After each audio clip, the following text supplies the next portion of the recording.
We give the people what they want. A lot going on today. Lamar Jackson is back. Dez Bryant was not allowed to play.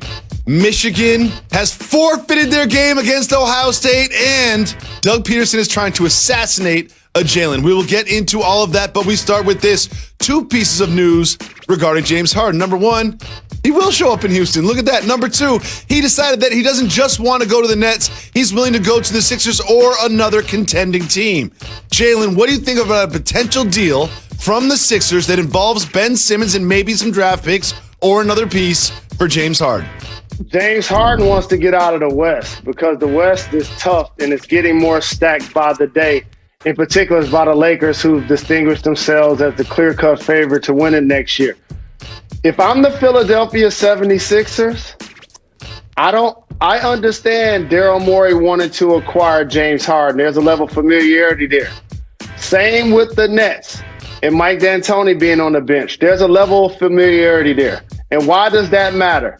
Because they were around when James Harden had his career seasons, Jacoby. Daryl Morey was the one that brought him from OKC.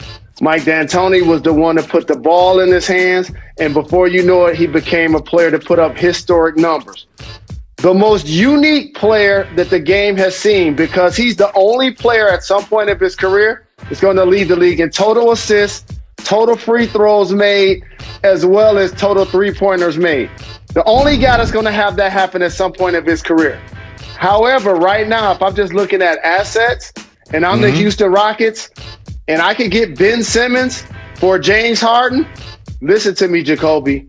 If I'm the Houston Rockets, I do trade James Harden for Ben Simmons. And if I'm the 76ers, I trade Ben Simmons for James Harden. I think this is actually a good match. This seems like one that works for both sides. If you're the Houston Rockets, what do? We got a new coach. We got a new GM. We got a new point guard. We actually have some people that play center.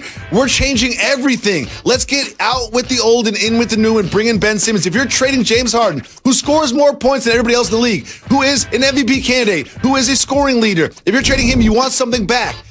But you don't want to trade him for a bunch of pieces like Brooklyn's going to offer. You want a young superstar. This seems to be the only young superstar that maybe could work. I think this makes sense for both sides. I'm not just saying I would do it. I think it's going to get done. What do you think?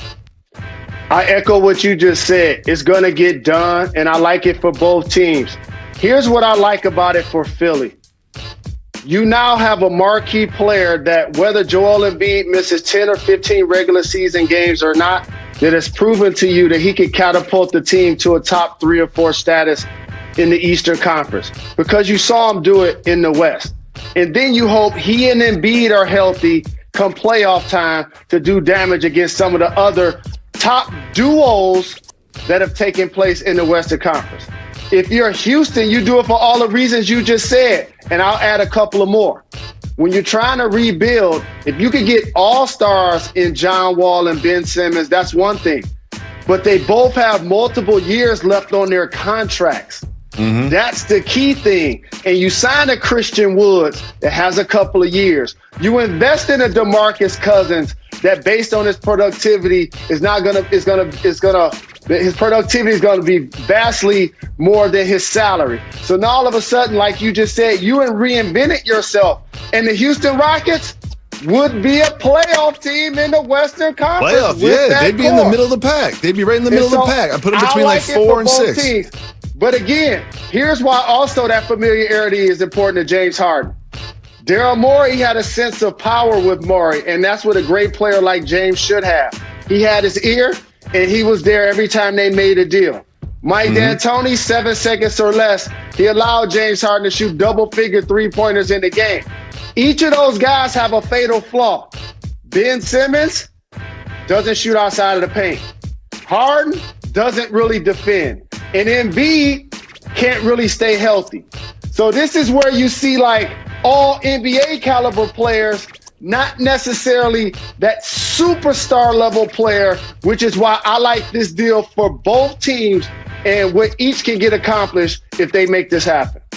And one of the reasons I like this deal is there's so many duos in the NBA. And what do I like? I like complementary duos. John Wall and James Harden aren't necessarily a complementary duo. Ben Simmons and Joel Embiid, we've seen it year after year after year. But if you trade those two, Wall and Simmons make a lot more sense than Wall and Harden. And listen, Harden and Embiid, while not a perfect match, make a lot more sense than Simmons and Embiid. I think this is a good deal. And if I am Raphael Stone and Daryl Morey calls, he can't even say the word Joel on me before I hang up. Because this is not an Embiid for Harden type of thing. I want Simmons and a piece or nothing. I think the deal gets done. Remember where you heard it first, Jalen and Jacoby. Moving on to the game last night, the Tuesday night game in the NFL, and it was the return of Lamar Jackson. Obviously, the Ravens won, but what did you see from Lamar's performance that you liked? Lamar's one of those players when I watch him play, Jacoby, and he eludes defenders. Like Deion Sanders as a kick returner and a punt returner gave me this. He looks sweet out there. You know what I mean? He got the ball in one hand. He's switching to the other hand. He out there spinning. He hit the line of scrimmage like a young O.J. Simpson, and he's gone. Like, he's looking left, he's looking right. He had 3 total touchdowns. It was good to see him returning from COVID and being a productive player. Now, for the Ravens, their character and identity is running the football on offense, but physicality on defense. That's what's going to have to improve if they're going to catapult themselves back into contention status in the AFC.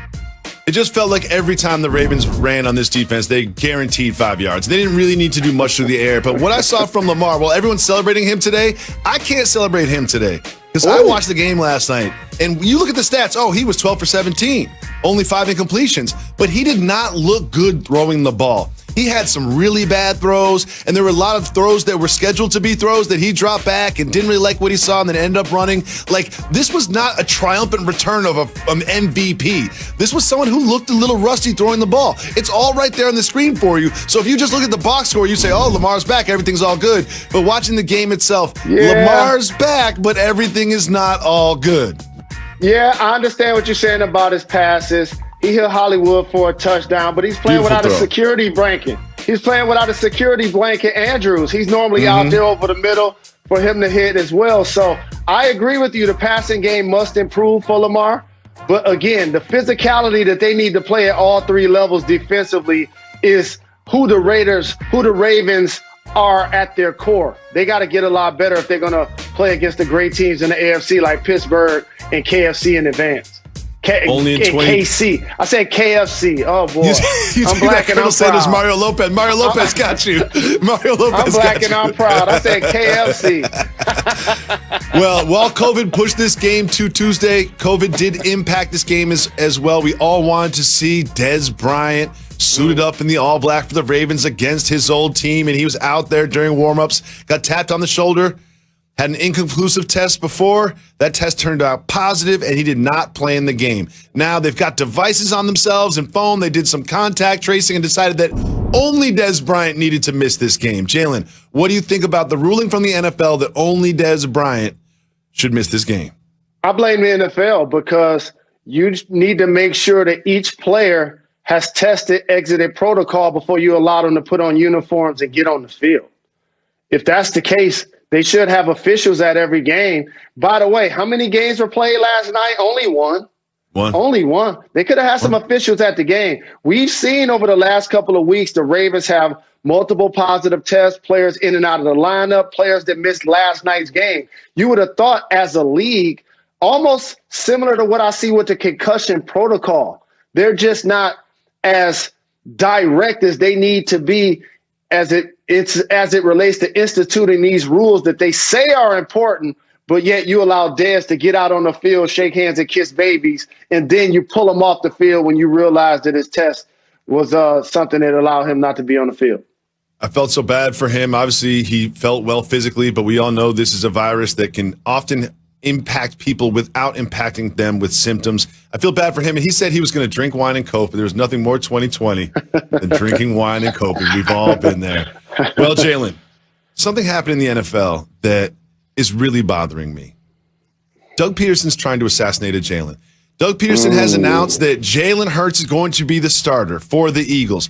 I don't think this is a good idea. And I know there are so many ex-football players and so many analysts I listen to that say Jalen Hurts gives them a better chance to win. I think this is a terrible idea. And let me tell you why. They're not just playing anybody.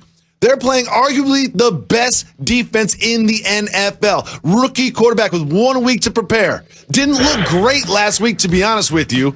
The Saints are third in the NFL with sacks.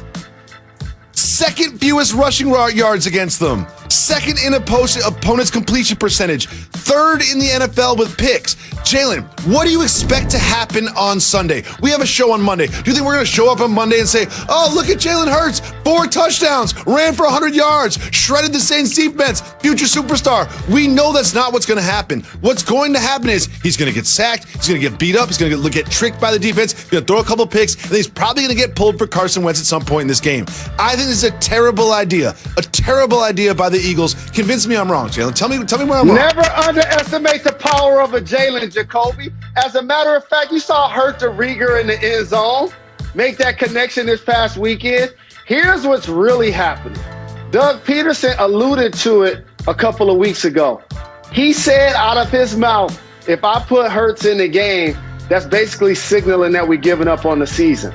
Why are they doing that? Because the Giants and the Washington football team have actually distinguished themselves as the favorites to win their conference, their division. So since you're Philadelphia, you put Hurts out there and you say, okay, GM, you took him in the second round. Okay, ownership, you took him in the second round. Go right ahead. But here's also what you do as an organization, Jacoby. You stop Wentz from getting injured. You allow yourself to get a look at Hurts, but you keep Wentz from getting injured because he has a big number next year. Jalen, this is, I mean, if you're stopping Wentz from getting injured, you know what you're inferring right there? That you're going to get Hurts hurt. Like, I hate the idea of a rookie quarterback making his first start against the best defense in the NFL that sacks the quarterback, pressures the quarterback, fools the quarterback, forces interceptions, doesn't let you run the ball either, so you can't rely on that. Like, I'm genuinely concerned for him, and not just the impact this game will have on him physically, but mentally. I promise you, on Monday, we're going to talk about this game, and it's not going to be pretty for Jalen Hurts. If Jalen Hurts throws 3 touchdowns and runs for 1 and beats the Saints, I'll do 50 push-ups in a row on the show. It's never going to happen. You know it ain't going to happen. I got a question for you. Who has more passing yards, Taysom Hill or Jalen Hurts? Say it again, please. Your over-under bet. Here's your prop bet, everybody out there. Who has more passing yards, Taysom Hill or Jalen Hurts this weekend? Taysom Hill. It's going to be ugly. It's going to be so ugly. You know what? I'm calling out sick on Monday. I don't want to talk about Jalen Hurts' performance on Monday. I'm calling out sick. Get whoever you need to get to replace me. It's now Jalen and Jacoby on Monday. It's going to be Jalen and somebody else because I'm so concerned about this. I think this is a very bad idea. And I think, like you mentioned, it's a spiteful move from Doug Peterson, and he should be ashamed. I really think Carson Wentz is the best thing to do. The best thing to do is to start Carson Wentz against the Saints. We will be back. There's so much more to